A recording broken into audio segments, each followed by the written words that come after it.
في امام عاده سلبيه للاسف اسمها البشعه. وتداولت الفيديو طبعا، ومامتها كانت معاها وبتقول ان هي بتبرأ نفسها امام الجميع، ان هي محدش تزوجها غير الشاب احمد اللي امام حضراتكم ده، وان هي كانت حامل منه هو، مش متزوجه حامل. ده على حد قولهم وتداولهم لمقطع الفيديو. احنا معانا الشاب احمد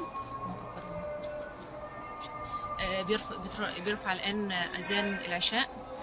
فاحنا يعني الشاب احمد، اهلا بيك معانا على موقع تحيا مصر. عايزينك توضح لنا من البدايه، طليقتك هي اللي كانت زوجتك دي، انتوا اصلا كنتوا تعرفوا بعض من امتى؟ نعرف بعض من يعني متجوزين مثلا ولا؟ انتوا كنتوا تعرفوا بعض قبل الزواج؟ قبل الزواج. واخدين بعض عن حب ولا معرفه سطحيه؟ كانت معرفه في الاول. كانت معرفه، وبعد كده بداتوا ان انتوا تعجبوا ببعض. وبعد كده تزوجتوا من امتى بقى؟ اتجوزنا في شهر واحد. شهر واحد اللي بتاع السنه دي؟ لا، انا عرفتها مثلا في شهر ارتبطت بيها. تاني شهر اتجوزتها. انتوا زواجكم كان امتى؟ كان العيد الصغير. في العيد الصغير. طيب قول لي، طليقتك دي اصلا من هنا، من محافظه الشرقيه؟ لا، من محافظه اسماعيليه. مش ليها علاقه بالشرقيه خالص؟ اسماعيليه. انتوا تعرفتوا من خلال السوشيال ميديا على بعض، وبعد كده انت اعجبت بيها فتزوجتها هناك. تمام. في بلدها؟ اتجوزتها في البلد عندها. طيب احكي لي بقى بعد الزواج ايه اللي حصل ما بينكم؟ مفيش، حصل مشاكل، شويه مشاكل زي اي حد بيحصل. لقيت في حاجات كتير كده متغيره فسبتها ومشيت بعد الجواز باسبوع. قررت ان انت تمشي. رجعت الزقازيق تاني. تحديدا موطن اصل اسرتك. انتوا اصلا من هنا، من الشرقيه. انا من الشرقيه. هل كان في اي صله، اسرتك كان في صله ما بينهم وبين لا، هم محدش جه معايا اصلا. محدش من اسرتك اصلا حضر ليك؟ محدش، عشان ما كانش حد راضي اصلا، ولا اهلي كلهم راضيين على الجوازه دي. كانوا رافضين وما حضروش معاك كمان؟ انا اللي رحت بطولي بشنطه هدوم. يعني انت اصلا كانوا رافضين تماما الامور وانت اللي قررت علشان انت مثلا كنت بتحبها. حصل، اشتريتها، كنت شاريها. تمام. انتوا سبتوا بعض من شهر، باسبوع عفوا. اسبوع. تمام. يمكن هي تداولت فيديو تم تداوله بشكل كبير جدا على السوشيال ميديا خلال الفتره الاخيره، بتقول فيه ان انت شكيت فيها ان هي كانت داخله حامل، وان هي بص حضرتك، انا عشان نوضح بس النقطه دي. حوار البشعه ده اللي هي عملته، انا ما اعرفش عنه اي حاجه خالص. نهائي. انا فاجئت، فتحت لايف من عند شيخ هناك في اسماعيليه. الشيخ ده من اسماعيليه، بتاع بشعه. هو الشيخ ده من عندهم من اسماعيليه، فاتحه لايف عنده وبتقول يا جماعه سجلوا اللايف، سجلوا اللايف عشان ده اللي هيظهر براءتي. براءتها في ايه؟ انا مش فاهم اي حاجه. فطبعا انت اصلا ما كنتش عندك خلفيه ان هي رايحه في اي حاجه، ولا تعرف. انا اتفاجئت لما نزلت الفيديو.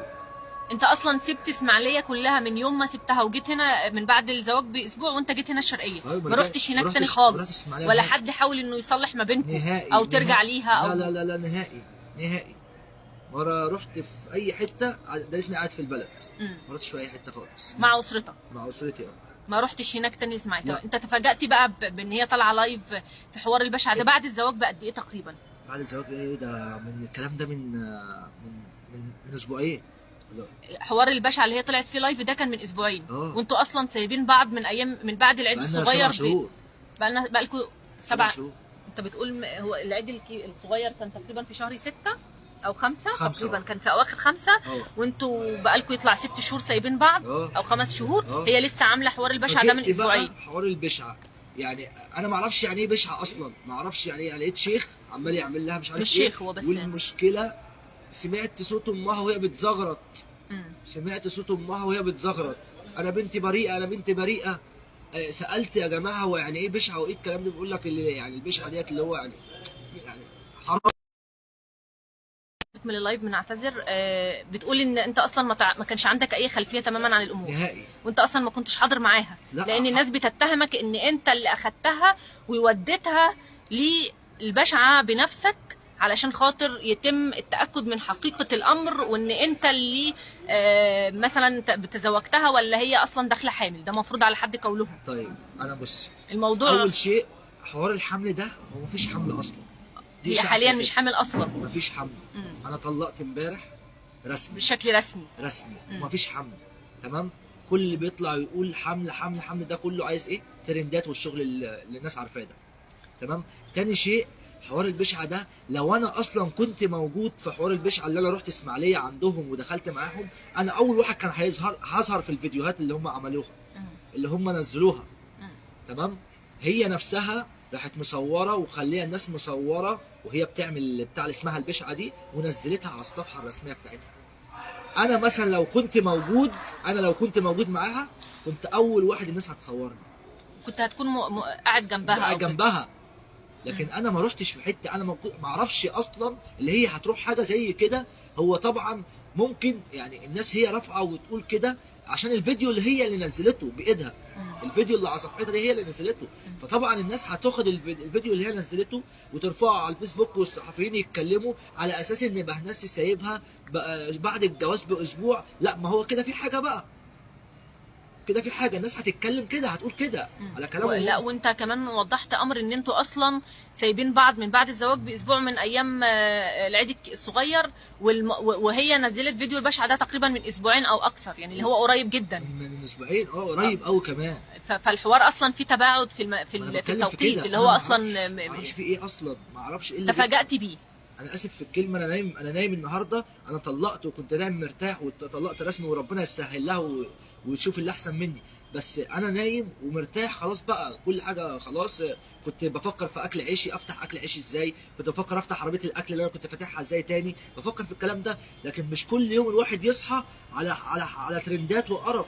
انا اسف في الكلمه، يعني انا صاحي لقيت الناس بتقول لي الحق طليقتك، الدنيا كلها مقلوبه عليها، الدنيا كلها مقلوبه عليها، الصحفيين قلب عليها الفيسبوك كله. هي ظهرت في الفيديو وهي لابسه حجاب ولابسه عبايه، وان هي بتبكي من مثلا شده الحزن اللي هي تعرضت ليه. تمام. على حد الظاهر، على حد يعني تمام. الحاجه اللي ظهرت انا دلوقتي انا عايز اقول لك على حاجه برضه، الناس مش هبله. اكيد مش هبله. بس يمكن انت قلت برضو قبل اللايف ان حقيقه الامور ممكن يعرفها اهالي محافظه الاسماعيليه. ده اكيد. علشان انت بتقول ان هي اصلا صاحبه صفحه، وان هي بلوجر ما شاء الله، يعني معروفه في اسماعيليه. معروفه اما بقيه المحافظات ما يعرفوش. انا شفت فيديو لواحده بتبكي وقاعده قدام البشعه وبتحاول اسرتها بتزغرط ان هي بنتها طيب حضرتك انا ممكن اسالك سؤال؟ فضل. يعني مثلا ليه الدنيا كلها اتقلبت دلوقتي على الفيسبوك عليها؟ ليه؟ مش سالت، ما حدش سال نفسه كده ليه؟ هقول لك انا ليه. اما هي رفعت فيديو البشعه، تمام، وفي صفحه نزلتها بس ما كانش مش متشافه شويه، تمام، محدش كان واخد باله بقى، وعادي كان ماشيين عادي الفيديو عادي، تمام. بعد ما تم الطلاق امبارح رسمي، تمام، راحت هي كانت على مركب امبارح بتحتفل بالطلاق، تمام، بتحتفل بالطلاق، تمام. فالناس استغربوا، طب ازاي انت بتعيطي، وازاي انت في حاجه زي اسمها البشعه دي، وازاي انت، انا اسف بالكلمه، بالطرحه، ودلوقتي بتحتفلي بطلاقك على المركب وانت بشعرك بالامور يعني. فلازم الناس تطلع تتكلم. للتوضيح يا جماعه، احمد لما حب يظهر معانا هو حب يوضح الامور، وهو مش هنقول ان هو هيبرأ نفسه، لا، هو بيوضح الامور وحقيقة، لان في ناس فهمتها من زاويه مختلفه، ان هو اللي اخذها، اللي هو اخذها للبشع عشان يتاكد من هي صادقه ولا كانت كاذبه، وان هي كانت حامل ولا لا هو ما كانش معاهم، وان هو اصلا سايبها من بعد الزواج باسبوع، واللي تم الزواج كان بعد العيد الصغير مباشره، كان تقريبا من شهر 6، وان هو اصلا تفاجأ بان الفيديو ده لسه معمول او متداول بقاله اسبوعين بالظبط من طليقته اللي هي حاليا طلقها، يعني كانت زوجته مسبقا لسه نشراه. طب اللي هو يعني لو حتى حبت ان هي تثبت حقيقه الامور وان هو ما كانش بيشك فيها، كان الامور تمت بعد الزواج مباشره، ولكن هي لسه نشره الفيديو ده او عاملاه خلال الاسبوعين اللي فاتوا، طلعت لايف قالت انا هروح يا جماعه عند البشعه ده. انت شفته؟ انا شفت اللايف على صفحتها. انا شفت اللايف ده على، بص حضرتك، هي بلوجر تيك توك، ما شاء الله. ما شاء الله، عندها 70,000. انت تقصد ان هي ممكن تكون نشر الحاجات دي للتفاعل والمشاهده؟ لا، ازاي تفاعل المشاهده؟ يعني تجيب مشاهدات كتير مثلا، انت مش عارف حقيقه الامر؟ لا، انا بصراحه لا، ما اعرفش بامانه. انا ما اعرفش، ما تعرفش هي تقصد ايه من انا ما اعرفش قصدها ايه. زائد يعني حتى لو هي بتعمل كده ربنا يسهل لها، يعني انا مش عارف نيتها، يعني النيه اللي جواها ايه بسبب الفيديوهات الكلام ده، معرفش.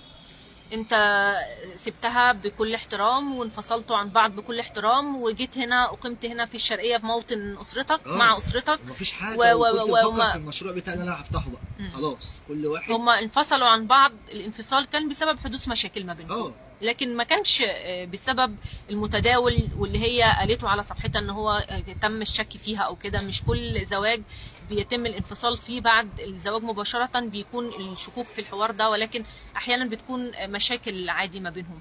ويمكن عشان انت بتقول ان الاسرة الخاصة بيك ما كانوش موافقين. ما حدش راح معايا يا حضرتك، انا رايح بطولي. رحت بطولي وكنت شاريها، كنت شاريها جدا، وكنت بقول لها انا هخليكي قد الدنيا. بس النصيب والحمد لله، يعني انا مش هقدر اقول غير كده. ربنا يعوضك ويعوضها خير ويصلح الامور يا رب. انتوا زي ما حضراتكم سمعتوا من احمد، زي ما حضراتكم استمعتوا من احمد، كان حابب يوضح الامور وحقيقتها، ان هو ما كانش متواجد مع طليقته عند البشعه، وان هو سايبها من بعد الزواج باسبوع، وان هم اتطلقوا بشكل رسمي امس، وان الامور ما بينهم خلاص انتهت بكل احترام، وهو ما اتهمهاش بان هو شاكك فيها او غيره، ولكن متواجد معاها عند البشعه، هي اللي ذهبت هي ومامتها هي ومامتها واخواتها كلهم. ولكن هو بيبرأ نفسه من الجزئيه دي. كنت معاك. انا عايز اقول لحضرتك بس، هم حتى لو كانوا قالوا لي حاجه زي كده انا ما كنتش هروح. ما تتقبلش المسلم ما يرضاش بحاجه زي كده ولا يوافق. انا ما بعترفش اصلا بحاجه زي دي خالص. تمام. زي ما حضراتكم استمعتوا من احمد، طليق البلوجر اللي تداولت مقطع فيديو خلال الفتره الاخيره، واللي قالت فيه ان هو ان هي كان مشكوك فيها بعد الزواج، وان هي كانت رايحه عشان تبرأ نفسها عند البشعه وتوضح للناس حقيقه الامور. هو اوضح ان هو ما كانش معاها، وان هو ما اتهمهاش في اي حاجه، وان هو ترك الاسماعيليه من بعد الانفصال عنها باسبوع، ولكن تم الانفصال الرسمي امبارح. وطبعا ما كانش متواجد تماما عند البشعه. كنت معاك، حابب توضح حاجه قبل ما نختم؟ انا عايز اقول بس يعني، اتفضل. انا عايز اقول بس حاجه، يعني حتى لو هي كانت وحشه انا ما اقدرش اطلع اقول اللي هي وحشه، عشان في يوم من الايام كانت مراتي. وانت اكيد عندك اخوات بنات وما ترضاش على حاجه زي كده. بس كده. انا على فكره اختي دكتوره ما شاء الله، ربنا يحفظها دكتوره، واهلي ما شاء الله يعني. يعني ربنا يعوضك ويعوضها خير. ما اقدرش اتكلم. كنت معاكم ايمان شلبي، مراسله موقع تحية مصر من الحوض الشرقية. بشكركم على حسن المتابعه.